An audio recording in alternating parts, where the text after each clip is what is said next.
Hello, my name is Brant, and I'm going to talk to you today on the 15th day of May 2020 on the issue of the Spirit of Jesus, that is, or the literal interpretation, that is. This is intended for those who are still in the church, who are beginning to ask questions and, and wonder if what the man behind the pulpit is really teaching. I grew up in the church. I became a Christian at a very young age, at 8 years old. I believed what I was taught till I was 40, 45 or 46, just maybe a little longer. I began to realize something wasn't right. I went to seminary. I did not complete it because I realized something was definitely beginning to not make sense, especially when I took early church history, which was required of those who taught were going to be church history professors at Erskine Theological Seminary here in South Carolina. The key is that with this is that we have been taught a literal interpretation of the Bible, and these things don't make sense. Like, for example, Jonah in the belly of the whale for 3 days being a literal interpretation. It's a story. It's a metaphor. He's talking about something else. As Jonah did not want to face, I think basically it could be he wasn't wanting to face those people in Nineveh and tell them the truth. He wanted to run away. He was in fear. But it's deeper than that, I'm sure. But anyway, I've kind of got off course here. So I went to seminary, and most churches teach what I call or I should say, the denominations, especially in the Protestant, not in the Catholic view or Eastern Orthodox at all. But in the Protestant view, most teach what I would call eschatology, which is simply what is going to take place in the future, a literal interpretation. And many have been taught into a literal interpretation, what they call a rapture. That is, that Jesus is going to come back literally from the heavens and save his people before all the persecution takes place here on the planet.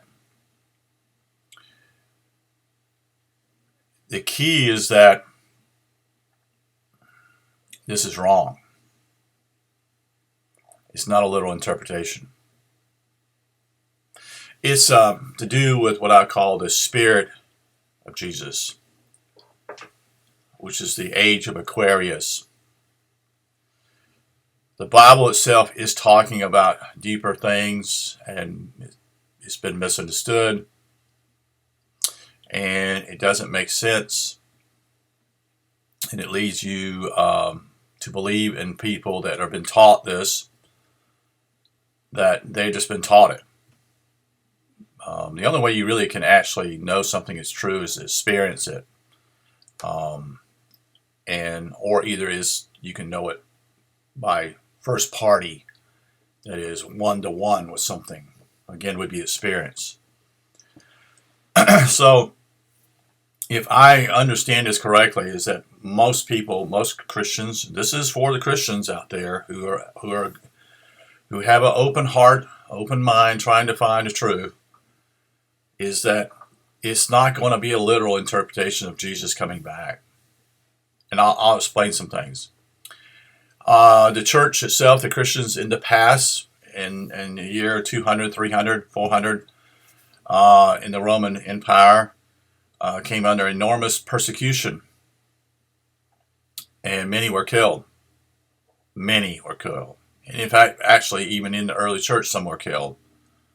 And so, what has taken place is that Jesus did not return at that point. And we know that Jesus didn't return in other times, especially during the what we call the Catholics coming in and butchering people who were not Christians or did not subscribe to what they taught. And they were killed. Innocent people. All in the name of religion. That's the other key.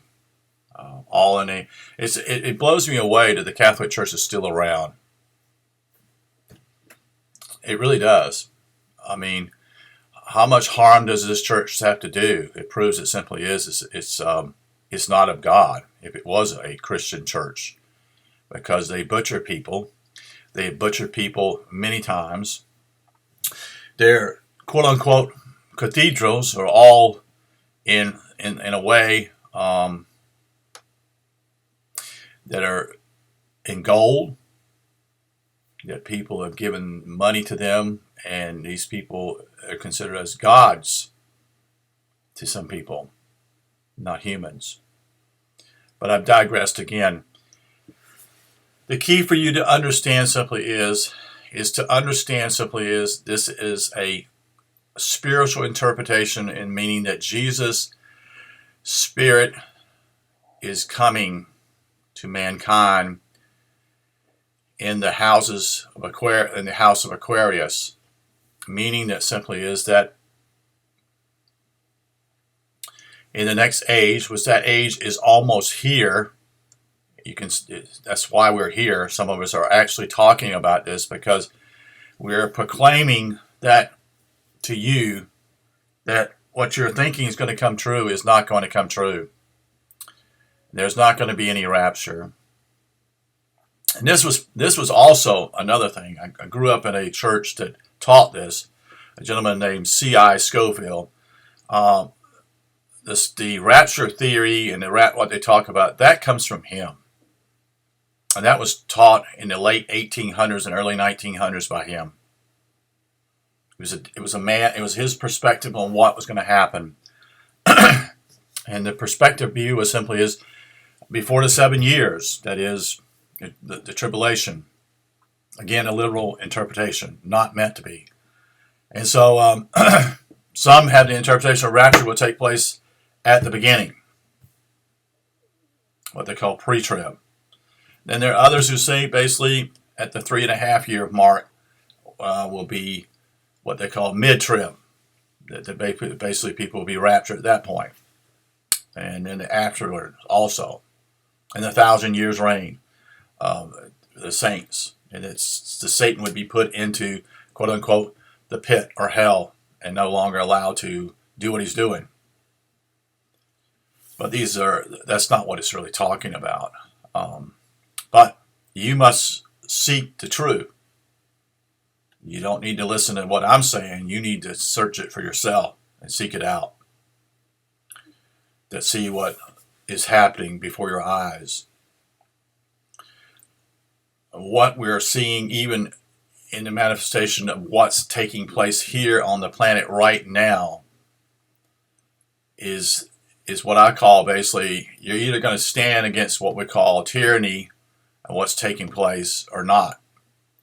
And the easiest thing to do is just pretend it's going to go away, and it's not going to go away.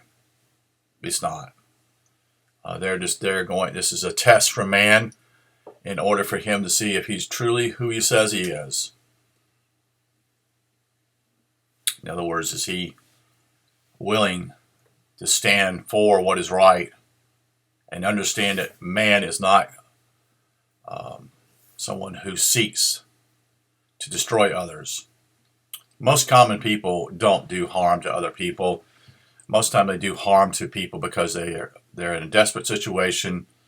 They're put in between a wall and a hard place, meaning that they don't have any money, so they steal food, or that type of thing.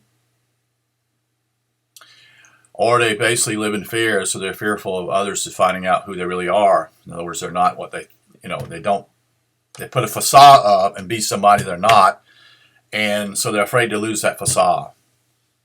But I've digressed a little bit again. The point simply is that it's not going to be a rapture as we think it is, coming from down from heaven. It's going to be a spirit that actually people suddenly, not suddenly, but gradually will come to the point of saying, this is wrong. And that's part of what I see in my own self, because I see this as basically the opening of the eye, the third eye, the single eye that Jesus speaks about. So I hope that you would grasp this, think about it, and hopefully see the truth. Thank you for your time.